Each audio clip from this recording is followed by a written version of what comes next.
Welcome back to another Ask Uncle Lee slot segment video week, Wednesday. There you go. Alright, so if you've got any questions, remember to ask them in these specific videos and I'll add them to the list and I'll answer them here. And let's get into the intro and the questions then. Welcome to my channel. You are entering the world of magic and mysticism with your host, Lee W. Johnson. Keep the lights on and help improve the channel by becoming a supporter for just $2.99 per month. Hit the join button. Okay, so first question is from Wake and Bake Man. Alright, I'm just going to read through all of this and then we'll start taking it to pieces. Hey, I'm new to your channel and I saw the enchanting videos and was wondering what they are. I looked it up and was still a little confused. So are they used to summon a demon? And if they are, do you have to keep your eyes opened or closed? And what's some things I should know before doing it? And I watched your video about demons for beginners, and Leviathan is someone I'd feel comfortable summoning.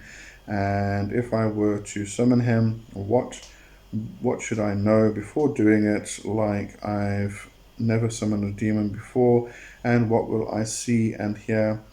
Could do with some commas in your question. Sorry to say, I'm just going to take a breath.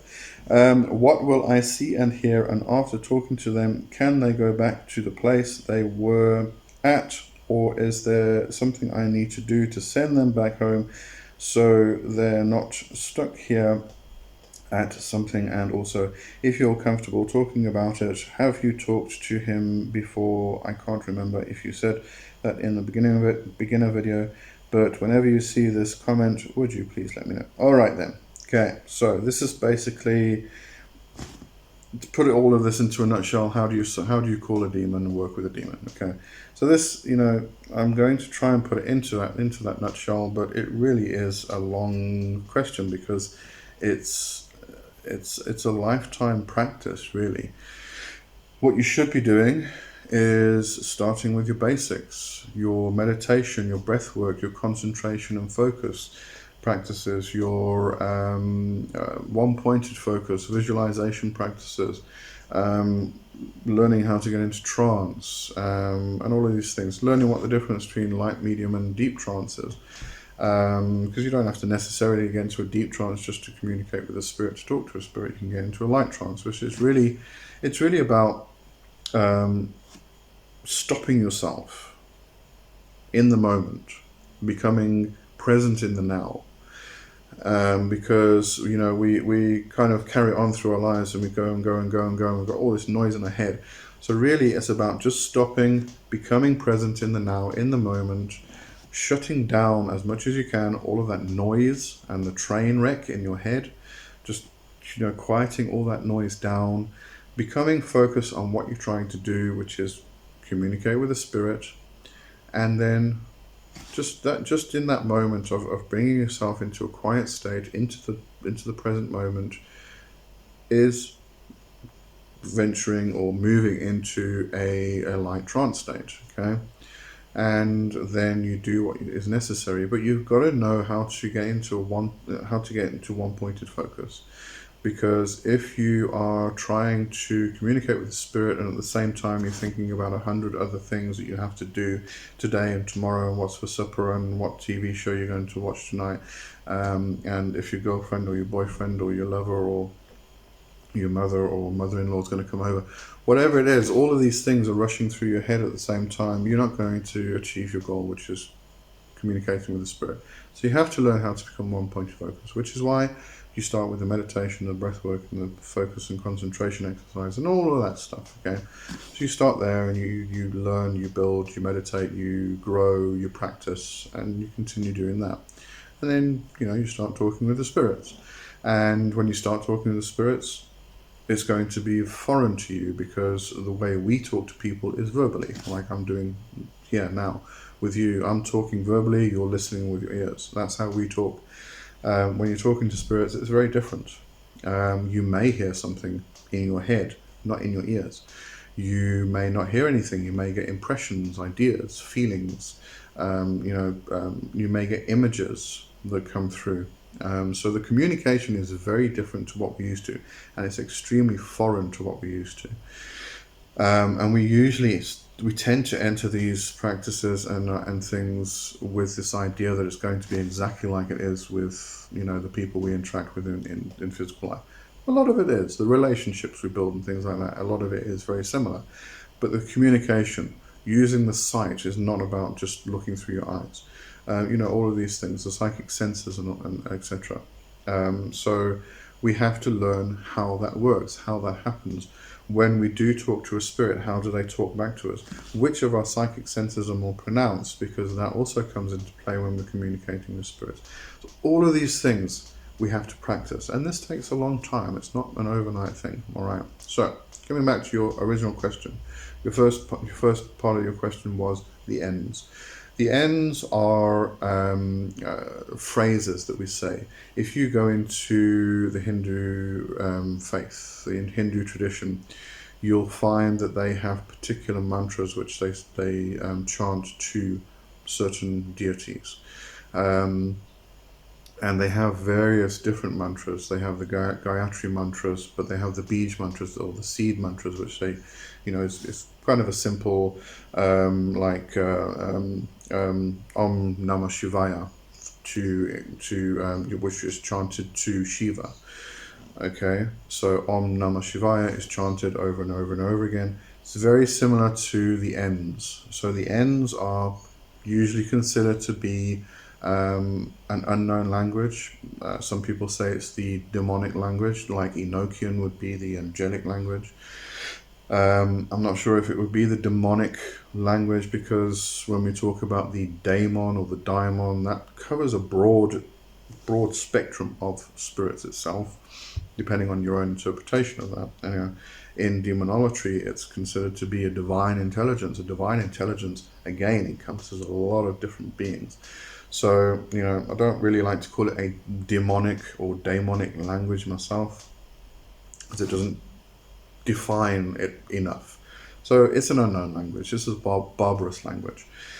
But it's not something that we speak every day, all right? So this forgotten language, barbarous language, whatever we want to call it, that's what it really is. But each spirit has a specific N. You'll find that some spirits have the same N, all right? So Lucifer, for instance, Renik Tasa Ubaraka Biasa Ika Lucifer. The same N is also used for Marbas. So you use the same N, but instead of Lucifer at the end, you just say Marbas. So some of the spirits have the same N. As you go through them, you'll notice all of this. But it's if you actually translate that particular one, there's been some people who have translated some of the language, but not all of it. But when we're talking about the call to Lucifer, it's also used as one of the elemental calls. And in that case, it means air, protect the summoning skies, as far as I remember. Lucifer or Marbas. But anyway, so it's a chant that we use in order to contact the spirits. And when I'm saying contact the spirits, what I'm talking about is kind of using sound, and sound is vibration, which then goes out like a radio wave, we could say, and grabs the attention of the energy of that spirit. Now remember, these are fifth dimensional spirits, so if the spirit comes to you, it doesn't mean it can't go to a million other people on the planet at the same time, or being in trillions and trillions and gigullions of places all at the same time within the cosmos, because they are fifth dimensional entities. They are everywhere at the same time, right? And at all times. So, what you're doing is you're kind of sending out this vibration, which then grabs the attention and then draws that energy towards you. It's the energy, okay, the energy of the spirit which comes to you, and if you carry on with the chanting the end, you'll probably feel the energy start to move around you. There's usually a very slight change in the atmosphere to the room that you're in. But this again takes practice. You've got to keep doing it, because those changes, those very, very subtle changes, may be so slight that they are definitely there. You can feel them, but they're so slight. It's something you're not used to. Often when you are starting out in magical practices, you kind of expect these wow moments, and you do get those wow moments every now and again, maybe once or twice a year. But it's those subtle changes which you need to become aware of. So that takes practice. Again, you've got to keep doing it over and over and over again. Just wanted to just check your question again. I think I've answered everything actually.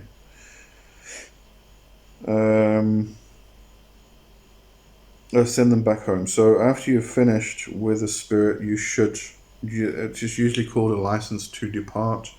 And it can really be as simple as hail and farewell. Thank you for being here. Thank you for being present. Thank you for guiding me, aiding me, being part of this rite. I now wish you hail and farewell. May you return to your lovely realms. I usually like to add and drive safely. So it's a thank you and goodbye. Okay, and then the energy departs and is removed from you, and then your energy removes back to its normal state. Depending on what work you're doing, you can ask for that energy to stay with you for a period of time, because you have to accomplish a particular task. So you ask that energy of that spirit to actually stay with you for a period of time, and then it can go after the task is accomplished. Because you need your own vibrational state to resonate with that vibrational state in order to accomplish the task. So it depends on the work you're doing. But usually, after we've called, we do our working, and then we thank and we say goodbye. And that's really what it is. Have I worked with Leviathan? Yes, I have extensively. Sorry, I'm just trying to check. It was Leviathan you asked about, or was that another question? Yes, Leviathan. I have worked with Leviathan. I do find Leviathan's energy to be incredibly good, incredibly calming, very patient. Leviathan reminds me of the Emperor Tarot, the old man that sits on the throne, the fatherly figure, which gives advice, but is gentle in that advice. Is also stern at the same time if you need a good backhand. Every now and again we need a good backhand, and a good smack across the head because we're being silly. That's kind of like that old, gentle, fatherly figure that I see as being the Emperor of the Tarot and Leviathan. Alright, so I think that answers your question. Let's do one more. That's quite a long one. Alright, Rosary 6521. I want to know what demon would be good to work with to overcome a period of depression. I've been going through a very low point in my life where everything is seemingly going wrong. I'm getting sicker and weaker day by day. My mental health is really bad. Finances are not good. I'm a student as well. I have no hope for the future as such, and has recently been subjected to some significant traumatic situations. I really want to get better physically and mentally, as well as create and devote myself to art. I'm a writer and a painter, and also want to start making music. Who will be fit to assist me in this dark time and help me find hope again? Kindly let me know. So many different answers I could give you here. I'm going to try and summarize some of them. Firstly, if this is a recent depression, this is not normal for you. You do not suffer from any kind of neurodivergence or anything like that. Any kind of mental health issues. If it's not normal, you may have picked up an astral parasite, which is growing, in which case you need to do a lot of cleansing work. And apart from just doing the cleansing work, you also need to elevate your vibrational state, And in order to do that, the usual ways of doing that are through meditation. You can also do banishing rites, but if you are only able to just do meditation, meditation will help. It will help you go into a higher vibrational state. Demons that you can work with for this, there's a few of them. I just mentioned Leviathan. Just now we were talking about Leviathan. Leviathan for me is very much one that I would work with in this case. I don't want to give you a whole list of demons to work with because that can get confusing. Leviathan is incredibly good for balancing emotions, and for also cleansing in his dark waters. But what I find good about Leviathan's energy, specifically for this type of thing, is that he somehow he changes your vibrational state, or your energy, so that you become the observer.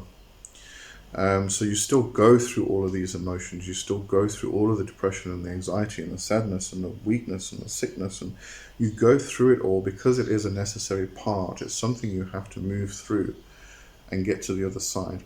But he allows you to kind of stand back a bit and become the observer and not so much the experiencer. And as I said, you've got to go through all this in order to get to the other side. You could be going through a dark night of the soul, for instance, or something similar to that. And that's a necessary part of progress, of growth. It's not nice when you're going through it, it's horrible when you're going through it, but sometimes these things are necessary, depending on what's actually happening to you. I'm not a psychologist, I can't answer that for you, so I'm just trying to give you ideas. I would definitely suggest going to a psychologist or a psychiatrist, and talking to them as well. Getting, especially regarding the mental health issues, definitely you have to go to a psychologist. You have to seek out professional therapy. Okay, sorry, I should have said that right at the beginning because that's number one. But other than that, Leviathan will allow you or help you to actually move through this process without being so immersed in it that it becomes impossible to try and get through. So you become the observer. So I definitely recommend Leviathan in this case. At the same time, you could do work to get into contact with your higher self, your holy guardian angel, your personal daemon, your fetch, whatever term you want to use, whatever tradition you're following,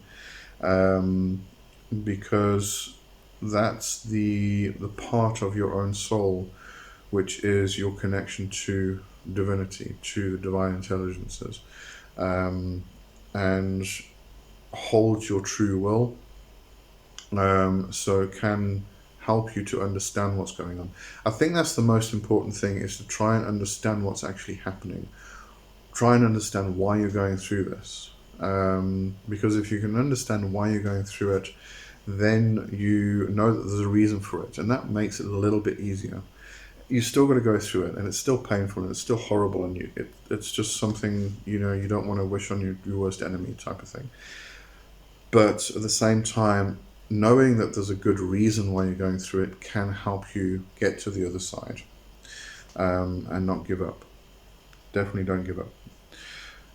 So there's a few other things we could talk about, but again, if I tell you too many things, it's going to get too confusing and it's not going to help. So number one, go and get professional therapy. Seek out therapy if you haven't already. Number two, if you do want to work with a demon, work with Leviathan to help you get through it and understand what's going on. The understanding part is going to help you get through it. Number three, try and work with your higher self. It's not always such easy work if you haven't been doing magical work for a while. But just sit down and just try and talk to your higher self. Your higher self's always there. It's the difficult part comes in, how do you communicate with these entities, and this is part of your own soul. So it is closer to you. It is easier to communicate with, but again, how does that communication come through? If you have gotten to that point where you know that you are communicating with spirits, it's going to make it a whole lot easier. but your higher self will be able to help you, to guide you, to help you move through this period, this situation. And I'm sorry you're going through this. It's really not nice. All right. So I'm going to leave that there for this week, and I hope that helped in some way. And I'll see you next week. Have a good one for now. Cheers. Bye-bye.